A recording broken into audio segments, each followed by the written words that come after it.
Hello and welcome to the Model United Nations broadcast.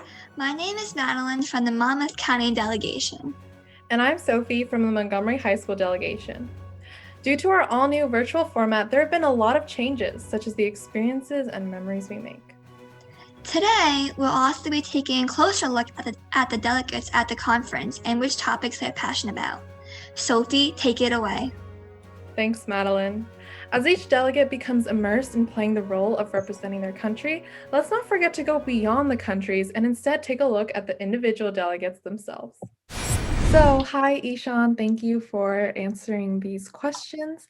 The first question that I have for you is, after some researching, resolution writing, and debate, which issues have you found that you are most passionate about?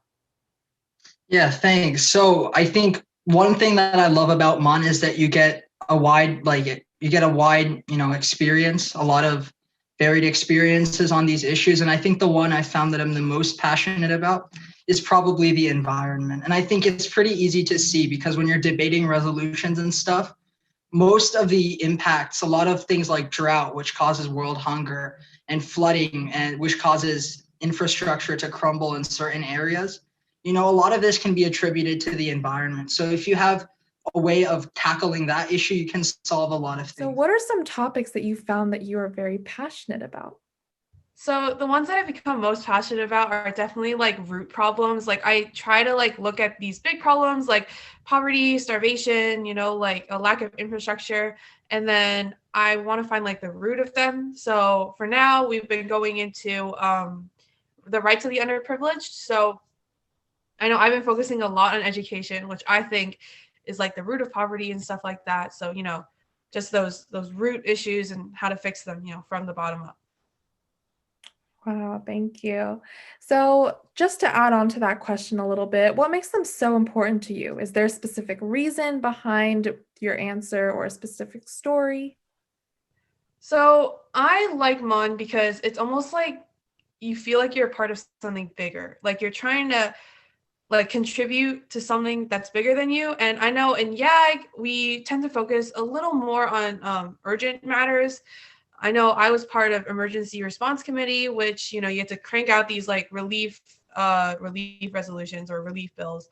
And then in MUN, I feel like it's like you're almost trying to create your ideal world. And that's something special about MUN, that you get to play with all the world's resources and you get to make the world that you want to see.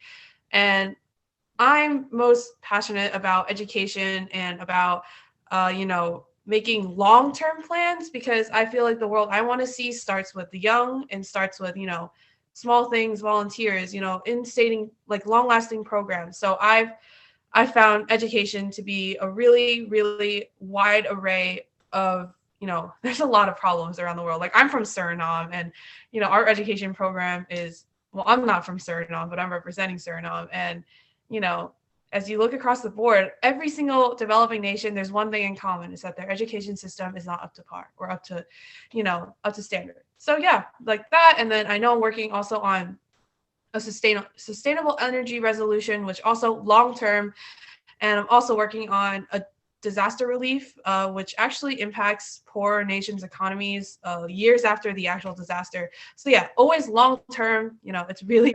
And that is, how are you planning to take this passion and connection to all these different topics beyond MUN? Okay, great question. Yeah.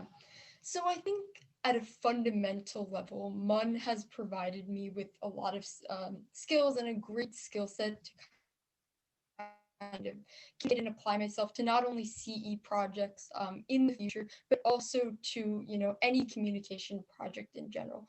And I think one of the most essential aspects of MUN, aside from the debate, and the great friends that you'll make, is the ability to maintain and initiate a great intellectual conversation.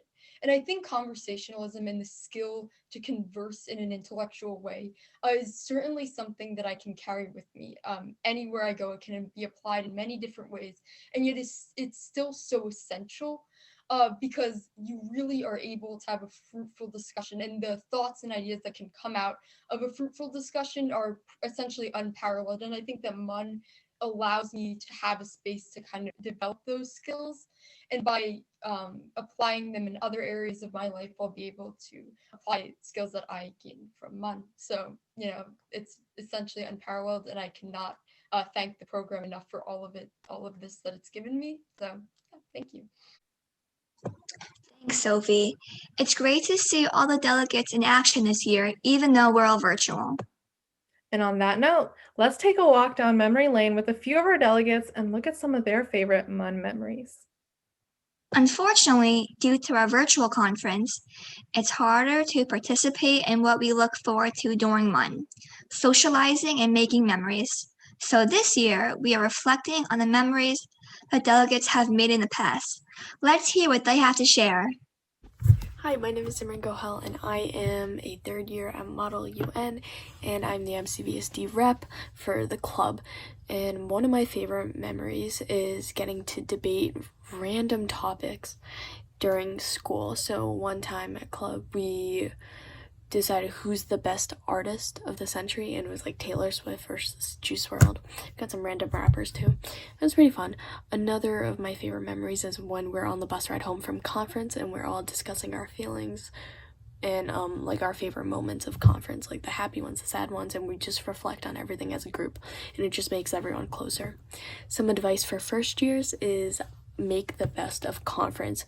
You're paying that much money, I guess, for conference. You want to make the best of it.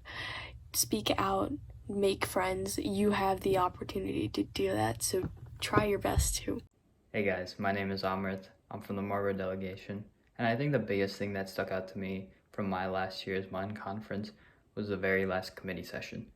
That's where everyone opens up and reflects on their weekend, and you can just see the difference from once they first came in to what they are now. And I think that's the best part about MUN because it changes you over that course of 2 to 3 days. Just advice for first year delegates: speak whenever you can. No one's gonna hurt you, no one's gonna harm you. It's just an experience and you learn from that as an individual. It's great that in the end we made a virtual MUN conference work. It may not be the same, but I don't think 2021 would be complete without an annual MUN conference. This has also been a great time to look back and appreciate what we missed about MUN, but also stay excited for this year. Let's hope we'll be able to get back together next year. Until next time, this is Madeline And Sophie signing off.